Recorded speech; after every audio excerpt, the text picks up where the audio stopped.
Hello दोस्तों, हम चाहते हैं कि हमारे गार्डन में जितने भी फूल लगे हुए हैं हमेशा ही फ्लावरिंग करते रहे, चाहे मौसम कोई भी हो, सर्दी गर्मी बरसात कोई भी मौसम हो। हम चाहते हैं कि भर भर के फूल आएँ। भर भर के फूल लाने के लिए हमें कुछ ना कुछ काम करने पड़ते हैं पौधों में, और उनके लिए थोड़ी मेहनत करनी पड़ती है और उन्हें कुछ ना कुछ जो है वो खाद देनी पड़ती है। उनके साथ में कुछ ट्रीटमेंट करना पड़ता है। इतनी सारी कलियाँ आ रही हैं, इतने सारे फूल आ रहे हैं, तो इनके लिए हम क्या करते हैं, कैसे इनकी देखरेख करते हैं। अभी जो मौसम आ रहा है, डोरमेंसी का टाइम आ रहा है, सर्दी का मौसम आ रहा है, नवंबर लास्ट हो गया है, तो जो देसी हिबिस्कस होते हैं वो धीरे धीरे डोरमेंसी में चले जाते हैं। हाइब्रिड वालों की जो फ्लावरिंग है वो लगातार बनी रहती है, जो देसी वाले हैं वो धीरे धीरे डोरमेंसी में चले जाते हैं। तो इनका डोरमेंसी पीरियड अच्छा बना रहे और इनमें फ्लावरिंग बराबर होती रहे, इनकी पत्तियाँ पीली ना हो, उसके लिए कुछ ट्रीटमेंट लेके आई हूँ। देखिए, इस तरह की अगर पत्तियाँ पीली हो रही हैं और गिर रही हैं, फूलों का साइज अगर छोटा होने लगा है और कलियाँ नहीं बन रही हैं, तो आपको क्या करना है उसके लिए मैं बताती हूँ। जैसे मौसम चेंज हो रहा है, देखिए अभी नवंबर लास्ट हो गया है, दिसंबर आएगा तो और सर्दी बढ़ेगी। अभी तो हमारे यहाँ काफ़ी अच्छी धूप आ रही है, तो कुछ कुछ जो पौधे हैं उनके पत्ते कुछ कुछ पीले होने लगे हैं, तो उसके लिए मैं एक ट्रीटमेंट लेके आई हूँ। आशा करती हूँ आपको पसंद आएगा। दोस्तों, वीडियो पे बने रहिए और अगर नए हैं मेरे चैनल पर तो सब्सक्राइब कीजिएगा, और वीडियो अगर पसंद आए तो लाइक कीजिएगा और शेयर कर सकते हैं अगर पसंद आए तो अपने दोस्तों में। दोस्तों, जैसे हम जानते हैं कि मौसम चेंज हो गया है, सर्दी आ रही है, तो हिबिस्कस या कोई भी पौधे होते हैं उनको धूप दिखाना ज़रूरी होता है। अगर हिबिस्कस को आप सुबह से शाम तक की धूप दिखाते हैं तो इसकी जो फ्लावरिंग है काफ़ी अच्छी होती है, और थोड़े धीरे धीरे धूप जो है वो कम होने लगेगी। अभी काफ़ी अच्छी धूप आ रही है, तो जितना भी धूप आपके यहाँ आती है पूरे दिन की इसको धूप में रख दीजिए। सबसे पहले तो यही है कि पूरे दिन की धूप में रख दीजिए हिबिस्कस को, जिससे कि इसकी फ्लावरिंग होती रहे। और अगर हम धूप में नहीं रखते हैं, कम धूप आती है ना, तो जो मिलीबग का अटैक है वो ज़्यादा होता है हिबिस्कस पे, और मिट्टी में मॉइस्चर बना रहता है, और जो माइल्स होते हैं उसका भी अटैक होने लगता है, तो हमारा जो फूल का साइज होता है वो जो है वो छोटा हो जाता है। मिलीबग का अटैक होते ही फूलों का साइज जो है वो छोटा हो जाता है, तो हमें उसका ट्रीटमेंट करना है कि किस तरह से हमको मिलीबग को भगाना है। और पानी की मात्रा को भी आपको बैलेंस करना है इस टाइम पे, क्योंकि अभी सर्दियां आ गई हैं तो मॉइस्चर बना ही रहता है। अगर हम पानी डालते हैं तो वो सूखता नहीं है, तो आपको मिट्टी को चेक करके ही पानी देना है। अगर आपकी मिट्टी अच्छे से ड्राई हो गई नीचे तक, तभी आपको पानी देना है। अगर आप ऊपर से मिट्टी ड्राई हो गई, नीचे से गीली है, तो आप अगर पानी देते हैं ना, तो आपकी मिट्टी में जो है मॉइस्चर इकट्ठा होता रहेगा, धीरे धीरे आपका प्लांट गल जाएगा। इसलिए ध्यान दीजिए कि मिट्टी को पूरी तरह से सूखने दीजिए, तभी आपको पानी देना है। जिस तरह से रिक्वायरमेंट हो, जैसे 2 दिन के बाद या 3 दिन के बाद, इस तरह से आपको पानी देना है।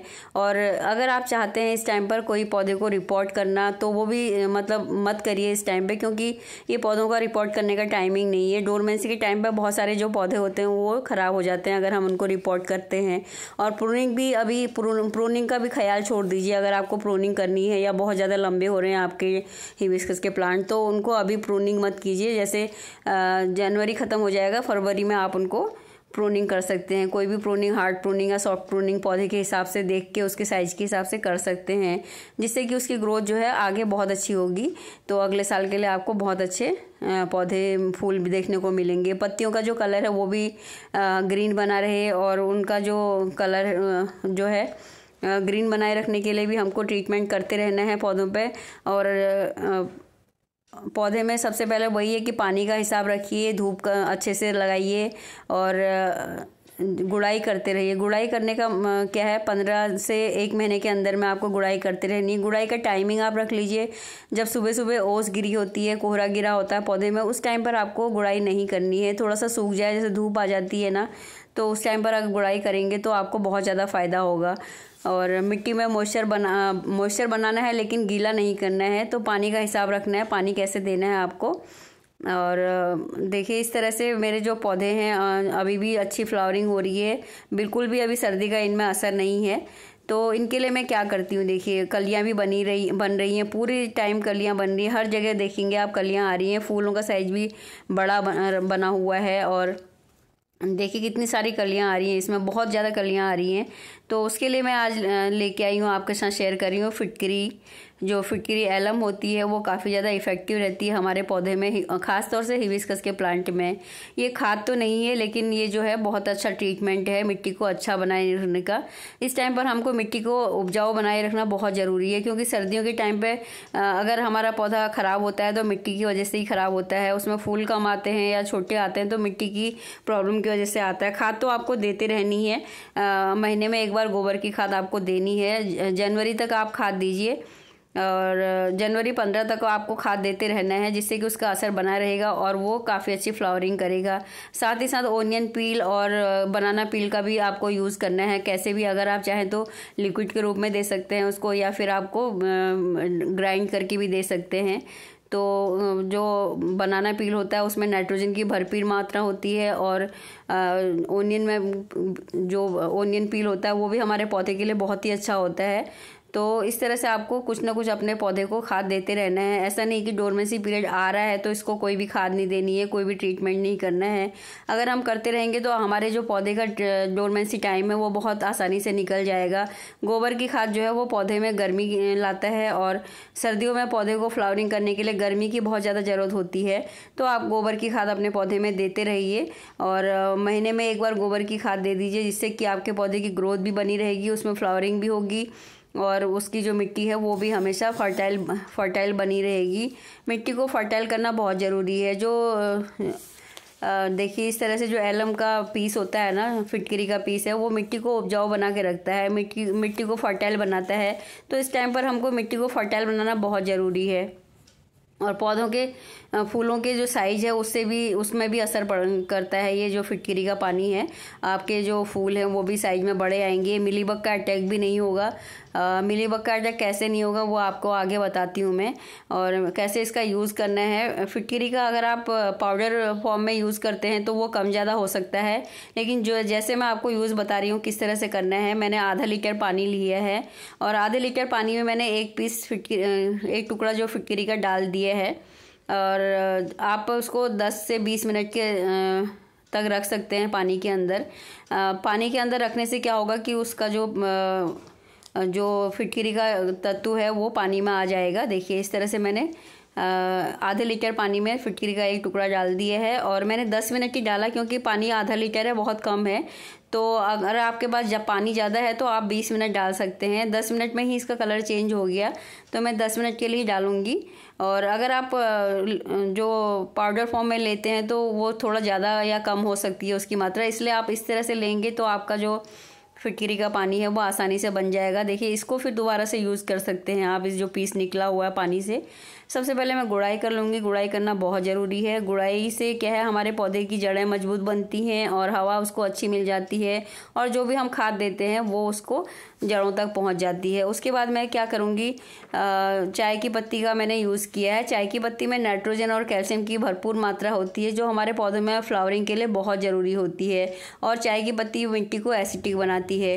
गुड़ाई करने के बाद में 1 चम्मच मैंने चाय की पत्ती डाल दी है पौधे में चारों तरफ से। उसके बाद में फिर से गुड़ाई करके उसको ढक दीजिए।